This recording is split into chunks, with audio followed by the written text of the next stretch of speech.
오늘 본문은 우리가 잘 아는 말씀으로서 예수께서 예루살렘으로 가실 때 사마리아와 갈릴리 사이로 지나가시게 되었습니다. 그때에 마침 나환자 10사람이 예수 그리스도를 만나게 되었습니다.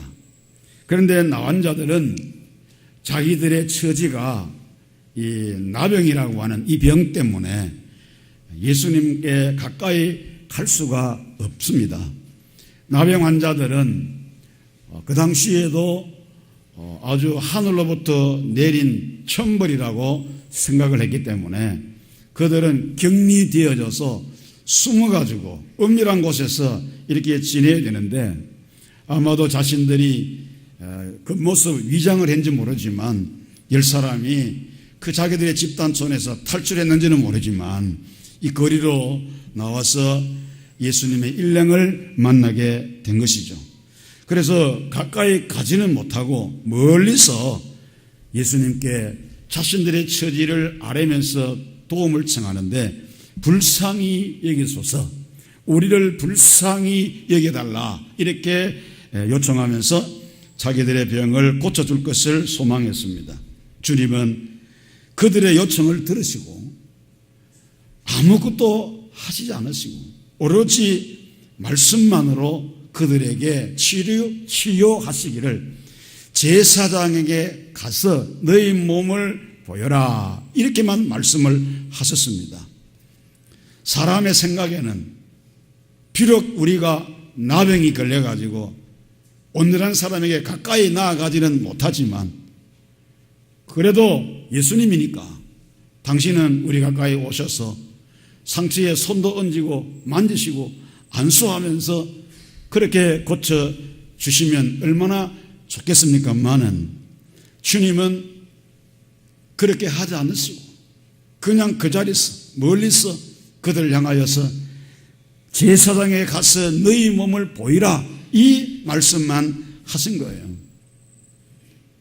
그런데 10사람의 나환자들이 그러면 주님 좀 가까이 오셔서 우리를 보시고 기도도 하시든지 아니면 만지시든지 어떻게 하셔서 고쳐주시지 이러면서 항의하거나 더 적극적으로 자신들의 그 몸을 보이면서 요청하거나 하지 않으시고 단지 백부장이 말씀만 하시옵소서 그러면 내 하인의 병이 낫겠나이다 라고 말했던 것처럼 그래서 주님께서 그 백부장에게 내가 이스라엘 중에도 이만한 믿음을 만나보지 못했다라고 하시면서 그 믿음을 칭찬하신 것처럼 이 10사람의 나환자들이 주님께 아무런 말씀하지 않으시고 온전히 가서 너희 몸을 제사장에게 보이라고 하는 이 말씀만 듣고 이 말씀의 권위를 믿고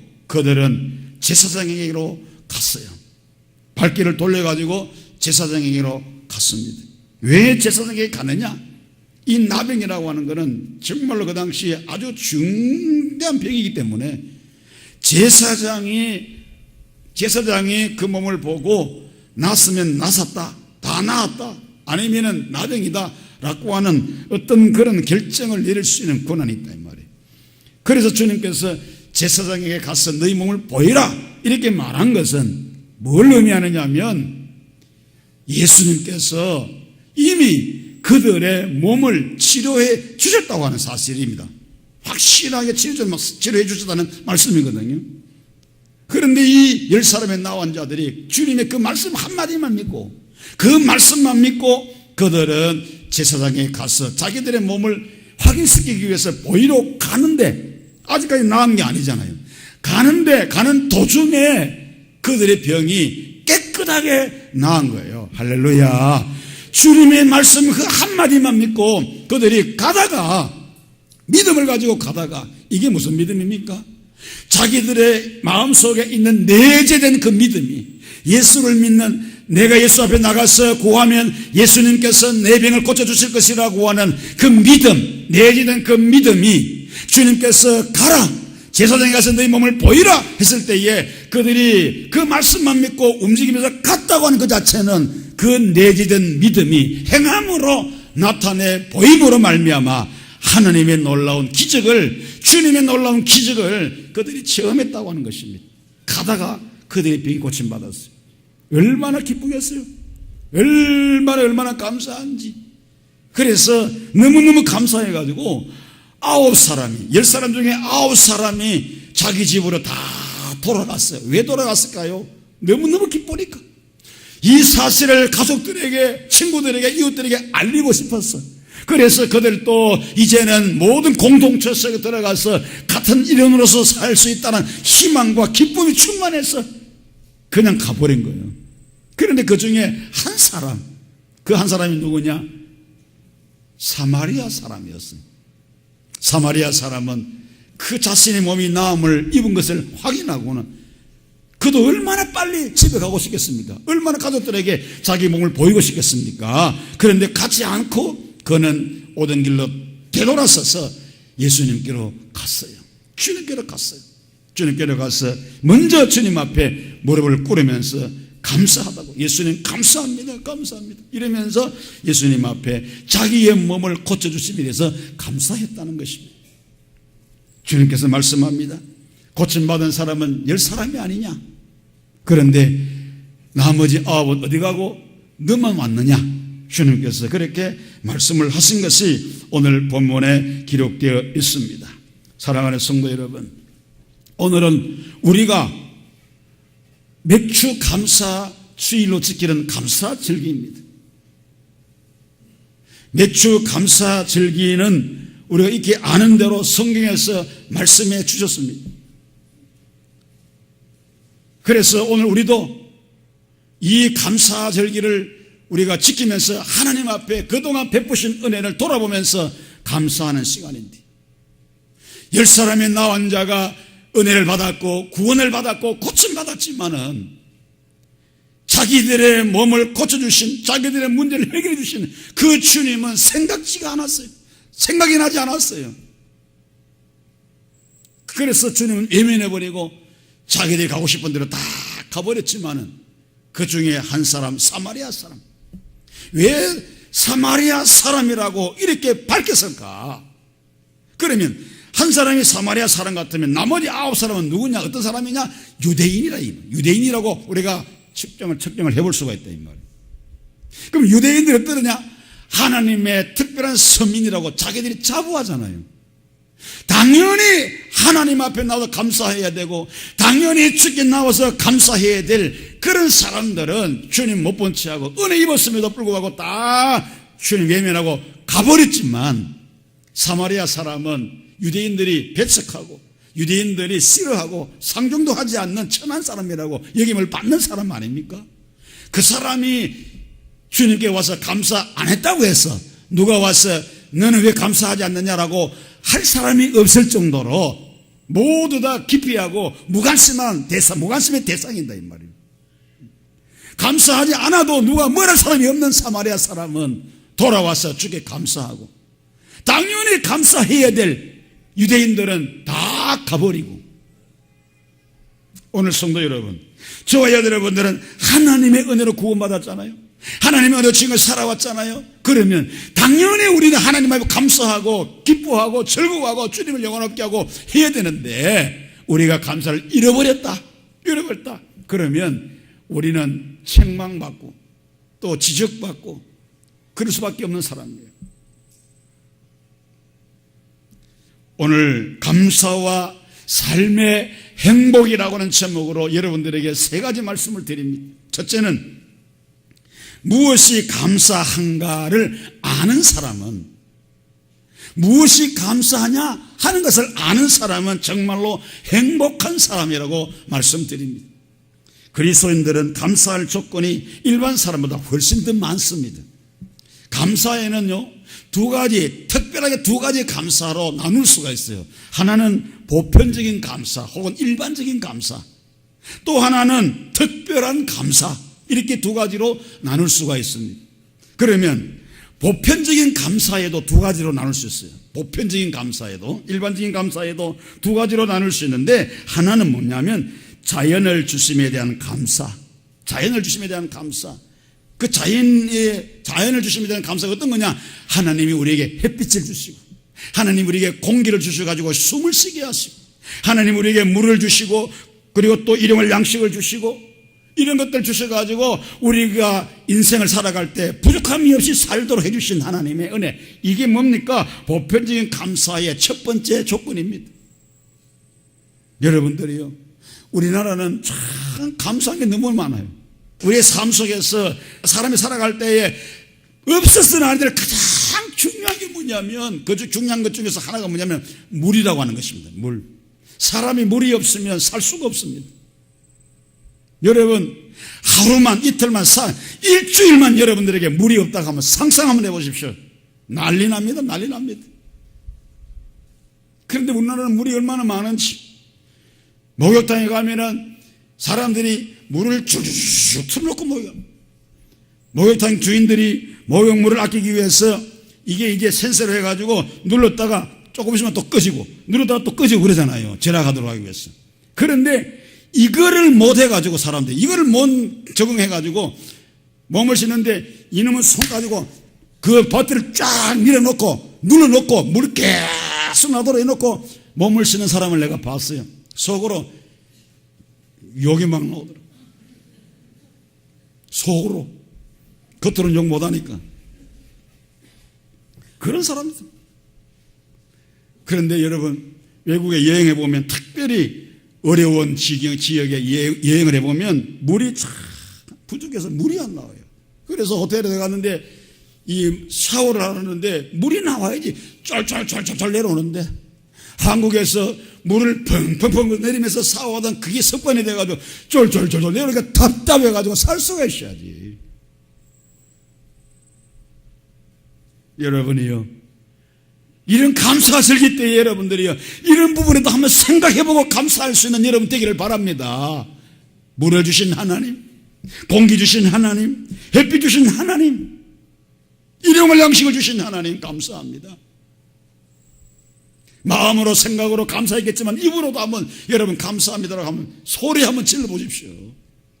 또 하나는 뭐냐면 많은 이유를 주심에 대해서 감사.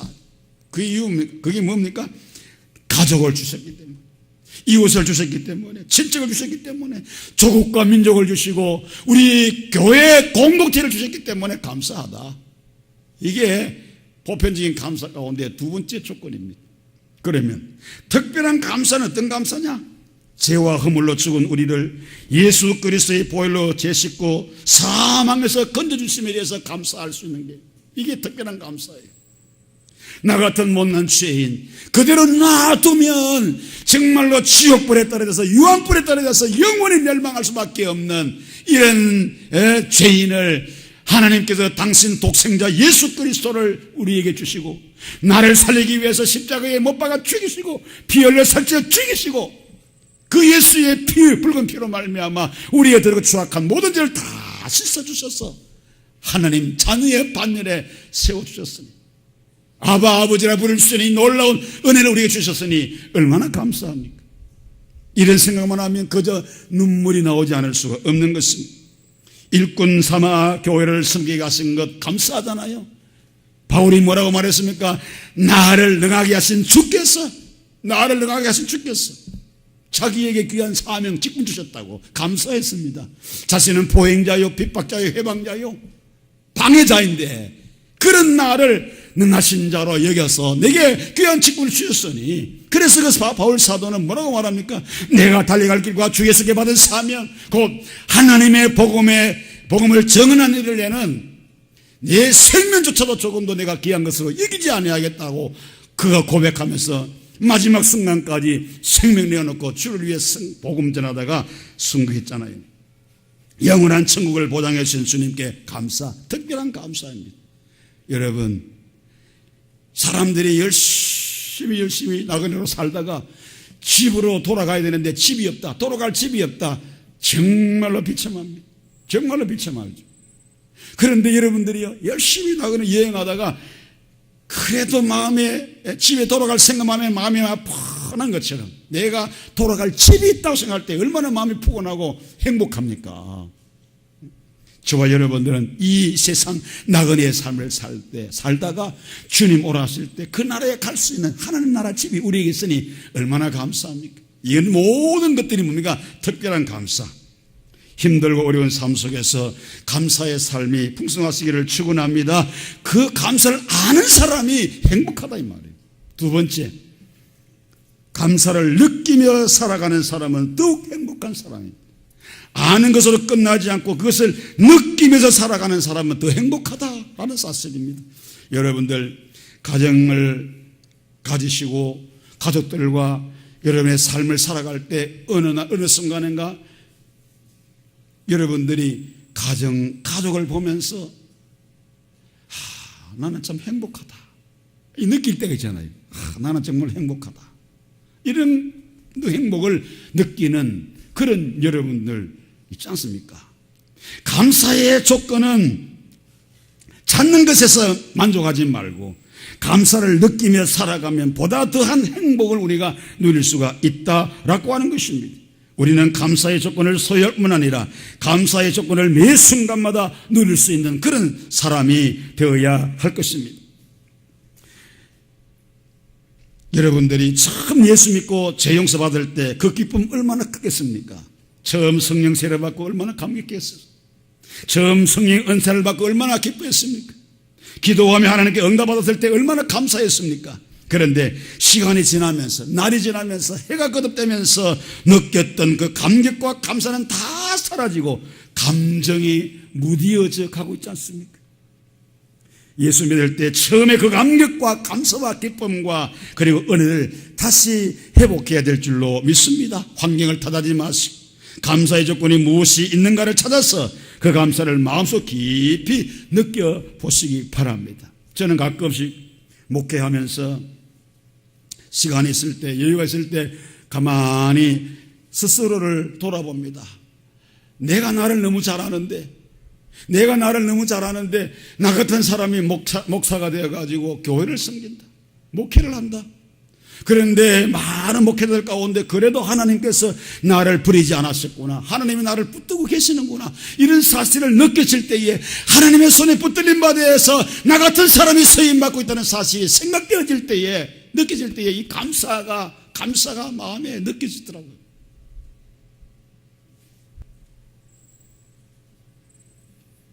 여러분의 삶이 감사를 느끼면서 더욱더 행복해질 수 있기를 주님의 이름으로 축원합니다. 세 번째, 감사를 표현하며 살아가는 사람은 가장 행복한 사람입니다. 정말로 우리가 감사를 알고 느끼는 것도 좋지만은 그러나 그 감사를 표현하면서 살아가는 그 사람은 더욱더 가장 행복한 사람이라고 여러분들에게 말씀을 드립니다. 감사를 느끼는 생활은 소극적인 감사 생활이지만 감사를 표현하는 생활은 적극적인 감사 생활입니다. 감사를 느끼며 살아가는 것은 자신의 행복을 위해서 유익하지만 감사를 표현하며 살아가는 사람은 다른 사람까지도 행복하게 만든다는 사실입니다. 그러므로 오늘 저와 여러분들은 마음껏 감사를 표현하시기를 바랍니다. 느낀 것을 최대한으로 표현해 보십시오. 아주 멋있게 표현해 보십시오. 첫째는 말로서 감사를 표현해 보십시오. 감사의 말은 아무리 많이 해도 지나치지 않습니다. 아무리 표현해도 지나치지 않습니다. 그리고 물질로도 여러분들이 감사해 보십시오. 하나님이 이스라엘 백성들에게 주신 3대 절기는 모두 감사 절기입니다. 이 3대 절기에는 반드시 하나님이 예물을 드리라고 말씀을 하고 있는 것입니다. 그리고 감사를 느끼는 분들에게 물질로 표현해 보십시오. 말도 중요하고 다른 것도 중요하지만 물질로 표현하는 것도 그 사람을 감동케 할 수가 있는 겁니다. 오늘 아침에 제가 일찍이 교회 오면서 8시 한 50분쯤 됐는데 내 방에 문을 열고 들어가서 내 책상에 보니까 요만한 쇼핑백이 하나 있어요. 어제까지 늦게까지 있었는데 없었는데 아침에 오니 있더라. 그래서 부목사님에게 이게 누가 가져왔어요? 그러니까 모르겠대요. 그래가지고 봉투 안에 있는 것을 열어보니까 요만하게 포장을 해놨는데 뒷면에다가 이름을 딱 붙여놨는데 누구냐 하니까 우리 구미신학교 신학생이 남자 신학생입니다. 구미 모 교회의 안수 집사님인데 이분이 보낸 거더라고요. 그래서 갑자기 왜 보냈지? 제가 생각을 해봤어요. 제가 작년에 가을 학기까지 강의했고 그 다음에 이번 학기에는 강의가 제가 없어서 하지를 안 했는데 그분이 아마 야간에 나오신 분이라서 아마도 이번 학기가 그 6학기 마지막 학기가 아니었는가 생각해 봐요. 그런데 그분이 왜 저한테 그것을 보냈겠습니까? 다른 강사 목사님들에게 다 보냈는지 난 모르지만 그 밑에다가 누구누구 신학생 누구누구라고 했더라고요. 그래서 제가 가만히 생각해 봤어요. 아하, 감사절기는 그쪽 교회는 감사절기는 지난주를 다 지냈는데 오늘 가져온 것은 제가 생각할 때 아마도 이분이 6학기 신학교 공부하면서 저한테 잘 가르침을 받았다라고 하는 그 감사의 표가 아니겠는가. 이제 자기는 이제 6학기 다 마치고 종강함으로 말미암아 그 은혜가 생각이 되어서 감사한다고 아마 이렇게 조그마한 포장해. 제가 볼 때 양말인 것 같아요. 양말. 많고 적음의 문제가 아니라 그가 저한테 감사하다는 생각이 들었을 때 조그마한 것이라도 표현하고 싶었어. 이렇게 자기 교회도 아니고 이 먼 곳까지 가져와서 갖다 놨다 할 때에 제가 그분의 마음을 읽었습니다. 제가. 감동이잖아요. 사랑하는 성도 여러분, 하나님께는 물론이요, 이런 감사 절기가 다가오면 여러분들 감사가 느껴지는 분들에게 자그마한 것이라도 물질로 표현한다고 하면 그분은 정말로 기뻐할 것이고 여러분도 행복하고 그분도 행복하고 우리 모두를 행복할 수가 있는 것이죠. 그리고 마지막으로 몸으로 감사. 이것은 헌신을 의미하는 것입니다. 하나님 앞에 감사하다 그러면 내가 몸으로 헌신하고 충성하는 것이 진정한 감사의 표현입니다. 로마서 12장 1절 말씀에 보면 그러므로 형제들아 내가 하나님의 모든 자비하심으로 너희를 권하노니 너희 몸을 하나님이 기뻐하시는 거룩한 산제사로 드리라. 이것이 너희가 드릴 영적 예배니라. 이렇게 말씀을 했습니다. 사랑하는 성도 여러분, 우리는 오늘 감사 절기를 맞이하면서 감사와 삶의 행복이라고 하는 제목의 말씀을 들었습니다. 무엇이 감사한가를 아는 사람은 행복한 사람. 무엇이 감사하냐? 그 감사를 알고 느끼는 사람은 정말로 행복한 사람이에요. 또 알고 느끼는 것으로 끝나지 않고 표현하는 사람은 더 행복할 뿐만 아니라 다른 사람도 행복해 할 수 있다고 하는 것 오늘 기억하시고 이 거룩한 감사 절기에 다시 한번 여러분들이 하나님께나 또 모든 분들에게 감사할 수 있는 그런 아름답고 귀한 절기 거룩한 감사 주일이 될 수 있기를 주님의 이름으로 축원합니다.